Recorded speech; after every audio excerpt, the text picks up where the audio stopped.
Hello and welcome everyone. मेरे भाई, मेरी बहन और मेरे सारे देवियों और सज्जनों और जैसे दोस्त और राक्षसों जैसे दोस्त, आप सभी का वेलकम है इस चैनल पर। चैनल का नाम है कंसेप्ट बडी और मैं हूं आपका बडी, आपका दोस्त। और अभी हम लोग क्या करने वाले हैं, हम लोग कवर करने वाले हैं लाइट चैप्टर को।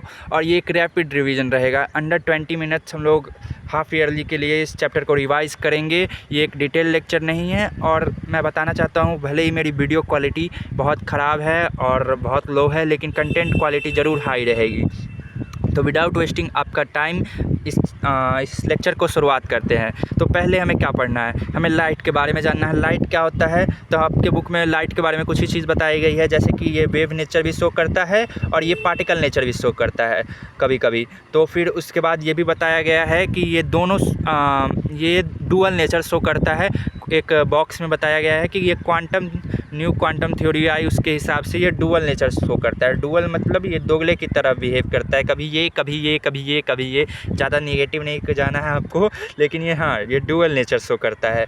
तो फिर उसके बाद रिफ्लेक्शन ऑफ लाइट पर डायरेक्ट हमारे बुक चले गए हैं एनसीईआरटी में।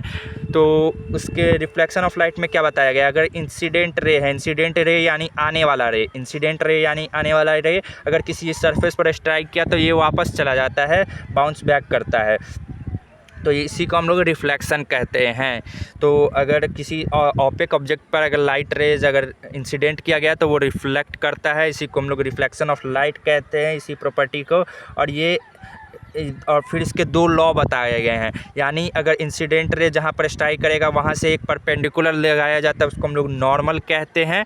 और नॉर्मल जो बनता है तो इसको इंसिडेंट रे कहते हैं, इसको तो इंसिडेंट रे कह दिए, इसको रिफ्रैक्टेड रे कह दिए, इसको नॉर्मल कह दिए। तो ये जो तीनों जो होता है ये क्या होता है, ये तीनों एक ही प्लेन पर लाई करता है। एक ही प्लेन का मतलब ये वाला प्लेन नहीं कह रहे। अगर इस बोर्ड को अगर एक प्लेन माना जाए तो ये तीनों इसी पर लाई करेंगे, बोर्ड पर ही लाई कर रहे हैं, और वो आप देख ही सकते हैं।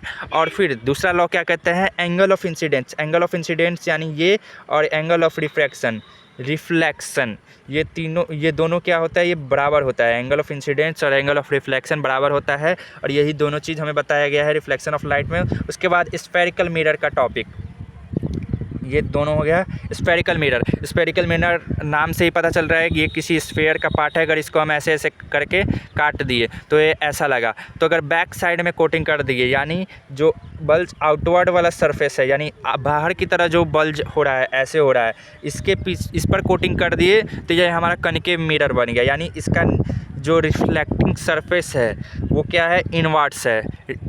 रिफ्लेक्टिंग सरफेस अंदर की तरफ है। कन्वेक्स मिरर में ठीक इसका उल्टा, अंदर वाले सरफेस को ही हम लोग कोटिंग कर देते हैं, रिफ्लेक्टिंग सरफेस बाहर वाला होता है, ये वाला सरफेस है। ये हुआ कन्वेक्स मिरर और ये हुआ कनकेव मिरर। ठीक है, थोड़ा बाहर बैठ के वीडियो बना रहा हूँ तो थोड़ा आवाज़ में अगर प्रॉब्लम हो तो सह लेना कृपया करके। ओके, तो कनकेव मिरर में फिर भी अगर डिफ़िकल्टी हो पहचानने में तो हम कह सकते हैं कि कनकेव मिरर यानी केव मतलब क्या होता है, केव मतलब हम लोग जैसे कि ये गुफा हुआ तो क्या हुआ, अंदर की तरफ हम लोग जाते हैं, अंदर की तरफ, उसी से हमें पता लगा लेना है कि कनकेव मिरर में अंदर की तरह रिफ्लेक्टिंग सरफेस होता है, बाहर से हम लोग कोटिंग करते हैं। फिर उसके बाद ये इसके कुछ इमेज डायग्राम है, एक में 6 है, एक में 2 है। तो जैसे कि कनकेव मिरर में 6 तरह के इमेज बनते हैं और कन्वेक्स मिरर में 2 तरह के। ये एक बड़ा लेक्चर हो जाएगा अगर इसको बताने लगेंगे, तो उसके लिए आप लोग अगर डिटेल में चाहिए होगा तो कमेंट कर देना प्लीज़। तो उसके बाद हम लोग यूजेज पढ़ेंगे। अगर ये कनकेव मिरर है तो इसका यूज़ क्या हो सकता है। पहला यूज़ तो होता है इसका फेसिंग मतलब सेविंग की तरह। सेविंग मिरर आप लोग अपने पापा का देखे होंगे, तो वो जो होता है वह ऐसा होता है, यानी कनकेव मिरर का होता है। और जैसे कि मेकअप किट में भी जो मिरर होता है वो भी शायद यही होता है। वो ऐसा क्यों होता है, क्योंकि वो लार्ज इमेज प्रोड्यूस करने के लिए, कोई छोटा सा जैसे कि दाढ़ी बना रहे हैं तो छोटा सा अगर गाल का अगर आपको इमेज बड़ा देखना है तो उसके लिए हम इसको यूज़ करते हैं। इसको यूज़ क्यों करते हैं, इसके प्रॉपर्टी में ही आपको पता चल जाएगा। आपने पढ़ा होगा, अगर कनकेव मिरर में ऑब्जेक्ट पी और एफ के बीच हो तो उसका क्या होता है, वर्चुअल इमेज बनता है, जो कि इरेक्ट होता है और इनलार्ज्ड होता है। इरेक्ट होता है तो ये ही एक मिरर है जो इनलार्ज्ड इमेज प्रोड्यूस करता है छोटे चीज़ का। वर्चुअल में यही प्रोड्यूस करता है सिर्फ, बाकी तो प्लेन मिरर वर्चुअल प्रोड्यूस करता है, लेकिन वो क्या होता है, वो सेम साइज़ रहता है। इसलिए हम इसको यूज करते हैं ताकि ये इनलार्ज्ड प्रोड्यूस्ड हो। इनलार्ज प्रोड्यूस्ड होगा, इसका मतलब ये ऐसे होगा, इसका हम लोग ऐसे देख सकते हैं, इस्तेमाल कर सकते हैं। इनलार्ज प्रोड्यूस्ड हुआ तो इसीलिए हम लोग इसको सेविंग मिरर की तरह से यूज करते हैं। एक इसका दूसरा यूज है कि इसको लाइट, अगर ये टॉर्च है, इसको अगर हम लोग टॉर्च मान ले, हाँ मतलब थोड़ा सा मान लो डायग्राम को मद्देनजर रखते हुए, और इसमें हम लोग क्या करते हैं, कनकेव मिरर को इस्तेमाल करते हैं। क्यों करते हैं, ताकि अगर इसका ये फोकस हो गया, मान लीजिए इसका फोकस, तो क्या होता है, अगर फोकस से कोई लाइट रेज निकलता है कनकेव मिरर के, तो हम क्या कहते हैं, वो जाता है तो वो पैरेलल हो जाता है। यानी फोकस से अगर कोई लाइट रेज निकला तो जैसे ही स्ट्राइक करता है इस सरफेस को, तो वो पैरेलल हो जाता है, यहाँ से पैरेलल। इसीलिए हम इसका फोकस पर, ताकि parallel beam of light produce हो पाए, इसलिए हम इसको यूज करते हैं टॉर्च में। टॉर्च या फिर स्ट्रीट लाइट, ये सब में हम इसको यूज करते हैं। उसके बाद हमें क्या पढ़ना था, उसके बाद हमें कन्वेक्स मिरर के यूजेस। कन्वेक्स मिरर का यूज एक रियर व्यू, और ये एक क्लासिक एग्जांपल है किस चीज़ का, कि रियर व्यू मिरर के रूप में, मान लीजिए एक गाड़ी है, तो गाड़ी में एक फिर ऐसा एक मिरर होता है, इसको रियर व्यू मिरर कहते हैं। इसके लिए यूज करते हैं, एग्जाम में आता भी है। क्यों यूज करते हैं, क्योंकि ये वाइड फील्ड ऑफ व्यू, पहले तो आप लिख सकते हैं वाइड फील्ड ऑफ व्यू, उसके बाद पहले लिख लीजिए, फिर मैं बताता हूँ क्या होता है। वाइड फील्ड ऑफ व्यू देता है। उसके बाद दूसरा क्या होता है, ये प्रोड्यूस जो करता है वो वर्चुअल रहता है, इरेक्ट रहता है और डिमिनिश्ड रहता है। तो जब हम लोग मान लीजिए यहाँ पर इमेज देखेंगे, तो ये छोटा सा आदमी बनाएगा, ये छोटा सा गाड़ी बनाता है ये, तो इससे क्या होता है, ये ज़्यादा इसमें आ सकता है। अगर एक बड़ा सा गाड़ी ही से बना देता तो आदमी किधर आता है। इसीलिए ये वर्चुअल, इरेक्ट और डिमिनिश्ड, खासकर जो डिमिनिश्ड रहता है, इसके लिए इसको यूज करते हैं। तो ये हो गया यूजेज। और अगर इसको और अच्छे से समझना चाहे तो मान लीजिए ये कन्वेक्स मिरर है, तो कन्वेक्स मिरर में क्या है, इसमें अगर इस्तेमाल करेंगे तो हमेशा वर्चुअल ही आएगा, यानी हमेशा हम देख सकते हैं इसके स्क्रीन पर, बाहर की तरफ नहीं आएगा। स्क्रीन पर अगर हम देखेंगे तो दिख जाएगा। ऊपर से वाइड फील्ड ऑफ व्यू रहता है, यानी ये ज़्यादा दूर कवर कर रहा है। ऊपर से डिमिनिश्ड भी रहता है, तो ये जो बड़ा सा इमेज रहता है उसको छोटा बना देता है, मतलब बड़ा सा ऑब्जेक्ट को छोटा बना देता है, तो ज़्यादा चीज़ आ जाता है। तो यहाँ पर ये भी आ जाएगा, ये भी आ जाएगा, बहुत सारा ऑब्जेक्ट आ जाएगा, इसलिए इसको यूज़ करते हैं। तो ये भी एक क्लासिक एग्जांपल है, इसका भी रीजन पूछा जाता है। तो स्फेरिकल मिरर के यूजेज भी हो गए। रिफ्रैक्शन ऑफ लाइट क्या होता है, अगर लाइट रेज कोई दूसरे मीडियम, मान लीजिए ये एयर मीडियम है और ये क्या हुआ, ग्लास मीडियम है, तो ये दूसरे मीडियम से दूसरे मीडियम में आता है, तो क्या होता है, लाइट का जो प्रॉपर्टी होता है सीधा रहने का, वो सीधा ना रहकर क्या होता है, मतलब अगर ऐसे लाइट रेज आया तो इसका प्रॉपर्टी है सीधा सीधा जाने का, तो ये सीधा नहीं जाकर ये क्या होता है, बेंड हो जाता है, चाहे वो नॉर्मल की तरफ या फिर नॉर्मल से अलग, यानी टुवार्ड्स दी नॉर्मल या फिर अवे फ्रॉम दी नॉर्मल। ये क्यों, और ऐसा क्यों होता है, क्योंकि इसके दोनों के ऑप्टिकल डेंसिटी के बीच में अंतर रहता है। ऑप्टिकल डेंसिटी मतलब ये रेयरर मीडियम हो गया और ये डेंसर मीडियम हो गया। और रेयरर और डेंसर मतलब क्या हुआ कि लाइट रेज जो होता है वो एयर में फास्ट चलता है लाइट रेज, और ग्लास में एयर के मुताबिक थोड़ा सा स्लो चलता है। इसीलिए हम कह सकते हैं जो मीडियम में लाइट रेज का स्पीड ज़्यादा होता है उसको हम लोग रेयरर मीडियम मानते हैं, और लाइट का स्पीड जिसमें कम होता है उसको हम लोग डेंसर मीडियम मान लेते हैं। अगर लाइट रेज रेयरर से डेंसर में जाता है तो ये टुवार्ड्स दी नॉर्मल, यानी अगर ये पाथ इसका ओरिजिनल रहता, अगर मीडियम चेंज नहीं होता तो ये इधर आ गया, यानी नॉर्मल के पास आ रहा है और पास आ रहा है। और उसी तरह अगर ये चीज़ अगर डेंसर से रेयरर में जाता है, यानी ये डेंसर मीडियम अगर ये होता है, रेयरर मीडियम ये होता है, तो ये इधर ना जाके ये इधर जाता है, यानी ओरिजिनल पार्ट से अवे फ्रॉम दी नॉर्मल। तो इसी को हम लोग कहते हैं। उसके बाद इसके शायद दो लॉज होते हैं।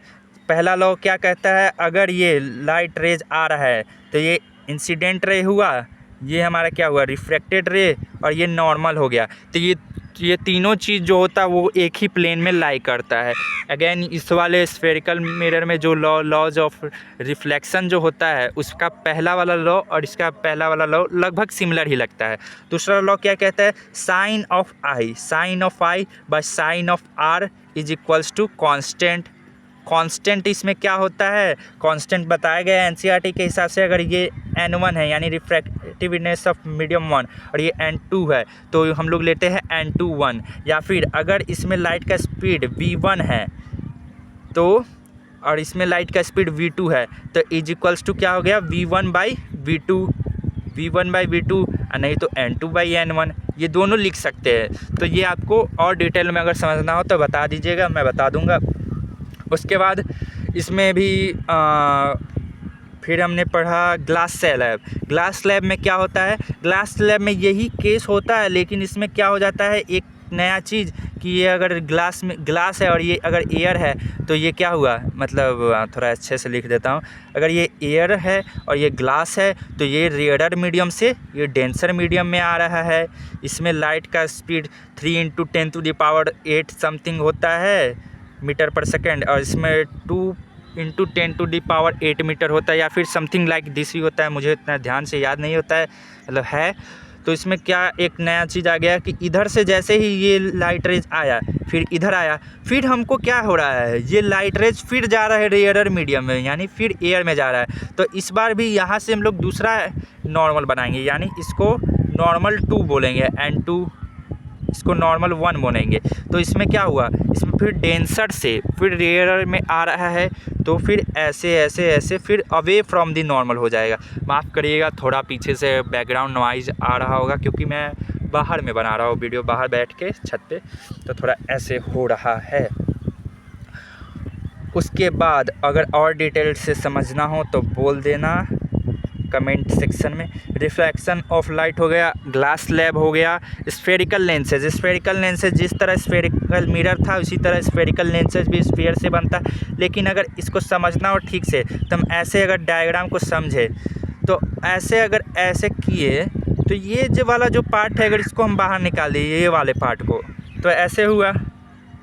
और इसको ही क्या कहते हैं, इसको ही हम लोग कहते हैं कन्वेक्स लेंस। कन्वेक्स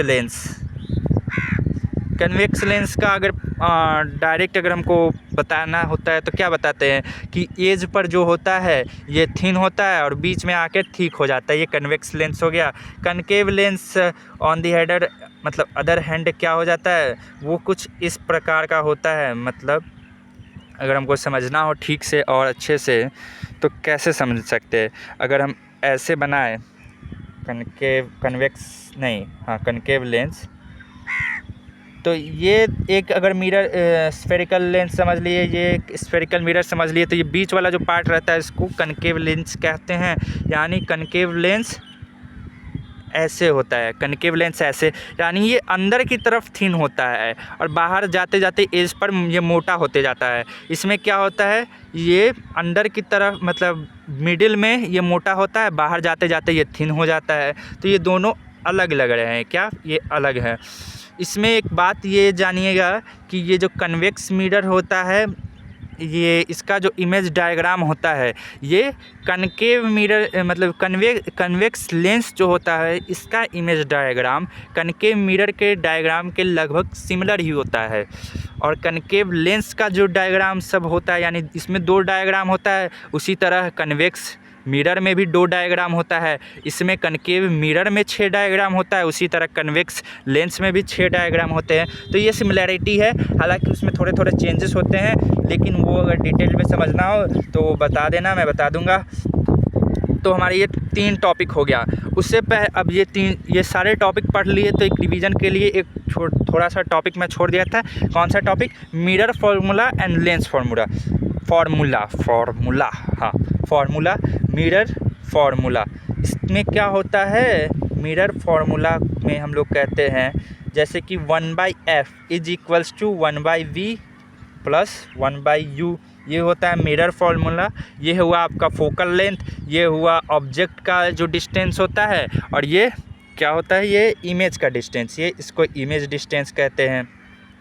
मिरर में मैग्नीफिकेशन का क्या फॉर्मूला होता है, m = -v/u, और इसी को हम लोग height of image by height of object भी कहते हैं। फिर इधर आ जाता है लेंस फार्मूला। लेंस फार्मूला थोड़ा सा अलग होता है, आवाज़ को मैं फिर कह रहा हूँ, थोड़ा सा सहने की कोशिश करिएगा, और बैकग्राउंड नॉइज को 1/f = 1/v - 1/u। यहाँ पर माइनस आ जाता है, ये बात समझना पड़ेगा, यहाँ पर माइनस आ जाता है। और फिर मैग्नीफिकेशन में इसमें उल्टा हो जाता है, माइनस इसमें था लेकिन इसमें नहीं आएगा, इसमें क्या हो जाएगा v/u। फिर क्या होता है height of image by height of object, इसमें भी होता है। तो ये दोनों के फार्मूलाज थे, इसको आप लोग पढ़ना पड़ेगा। हाँ, तो मैग्नीफिकेशन हमने पढ़ ही लिया कि स्फेरिकल लेंस का मैग्नीफिकेशन क्या होता है, m = v/u, यानी height of image by height of object होता है, यही पढ़ना था। उसके बाद हमें एक और टॉपिक बस बच गए हैं, जिसको हम लोग पावर ऑफ लेंस कहते हैं। और पावर ऑफ लेंस क्या होता है, यानी अगर ये फोकल लेंथ होगा तो फोकल लेंथ का ही उल्टा को हम लोग पावर ऑफ लेंस कहते हैं, यानी p जो होगा वो = 1/f, यानी p का ये जो इन्वर्स होता है वो करने पर, फोकल लेंथ के इन्वर्स करने पर पावर आ जाता है, यही इसका मेन चीज़ होता है। पावर का ऐसा यूनिट पूछा जाता है, तो ऐसा यूनिट क्या होता है, डायोप्टर। और एक बात ध्यान रखिएगा, जब भी आपको पावर निकालना हो तो अगर फोकल लेंथ सेंटीमीटर में दिया हो तो इसको पहले मीटर में चेंज करिएगा, तब इन्वर्स करके तब निकालिएगा। तो अभी के लिए बस इतना ही। साइनिंग ऑफ, कॉन्सेप्ट बडी, आपका भाई, आपका दोस्त।